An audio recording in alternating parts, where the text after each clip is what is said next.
Nós estamos nessa nossa terceira parte de Sociedade Limitada e, para começar essa terceira parte da Sociedade Limitada, eu quero falar sobre dois assuntos. Na realidade, serão três. Mas eu quero falar sobre o Conselho Fiscal e também quero falar sobre dissolução. E aí, por isso que eu chamo a atenção que serão três. Dissolução parcial e dissolução total da sociedade limitada. Pois bem, o primeiro assunto nosso se trata do Conselho Fiscal. O Conselho Fiscal é um órgão facultativo que pode existir ou não na sociedade limitada e que tem como característica, como objetivo desse conselho, fiscalizar os atos praticados tanto pelos sócios quanto pelos administradores. O Conselho Fiscal, então, ele surge como órgão fiscalizador, né? Principalmente fiscalizando aí os atos praticados pelos administradores. O Conselho Fiscal, ele é facultativo.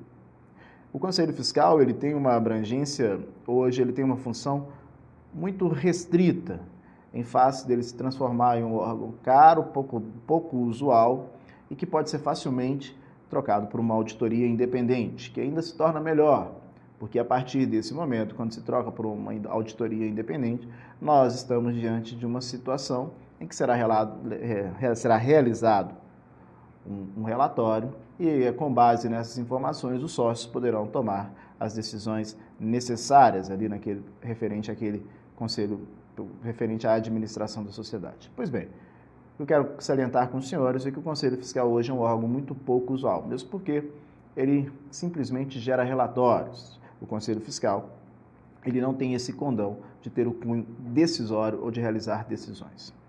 No que se refere à dissolução, nós temos que a dissolução total, a extinção da atividade, ela pode se dar, né, por meio de decisão dos sócios ou por alguma outra situação como inexigibilidade do objeto social. E nós tivemos a oportunidade de ver a dissolução total das sociedades lá na sociedade simples. Teremos também a oportunidade de trabalhar com dissolução dentro de sala de aula. Também vimos a dissolução em relação aos sócios, quando há dissolução parcial, quando há a morte do sócio, quando o sócio retira-se da sociedade, quando há o direito de retirada. Mas eu gostaria de trabalhar com os senhores, no que se refere à sociedade limitada, um ponto específico, que está previsto lá no artigo 1085, que é a chamada exclusão dos sócios minoritários. O artigo 1085, na sua literalidade, ele expõe: ressalvado o disposto no artigo 1030,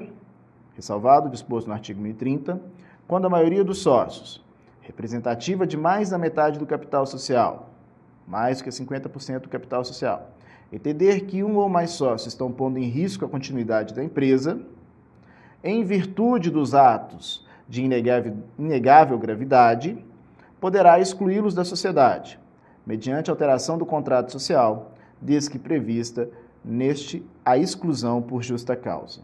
Pois bem, olha como é grave esse artigo 1085.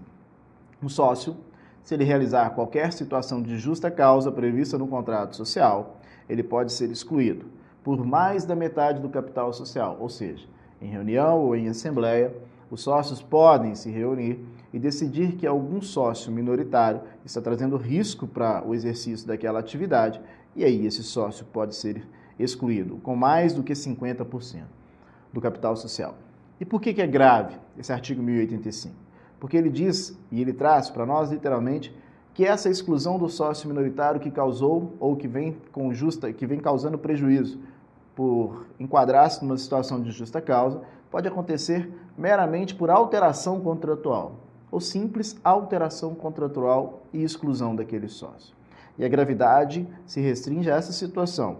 Imaginemos que um determinado sócio está realizando uma conduta que os demais sócios entendam que ela é uma conduta passível de sanção de justa causa. E não está previsto no contrato social. O que os demais sócios podem fazer? Se tiverem mais do que 3/4 do capital social, que é o valor mínimo para a alteração daquele contrato social. Os demais sócios podem promover uma alteração, incluir uma situação de justa causa, depois realizarem uma assembleia e simplesmente por uma alteração contratual excluir aquele sócio porque foi incluída agora a situação de justa causa. Então, o que eu quero salientar com os senhores é que qualquer sócio que tenha menos do que 25% do capital social corre um risco muito grande de ser excluído a qualquer momento. Os senhores podem perguntar, mas ele pode discutir isso judicialmente? Claro, Mas aí o sócio excluído é que vai ter que promover o processo, o sócio excluído é que vai ter que ajuizar eventual ação, ou sócio excluído, se tiver previsto no próprio contrato, vai ter que procurar a arbitragem se tiver cláusula compromissória.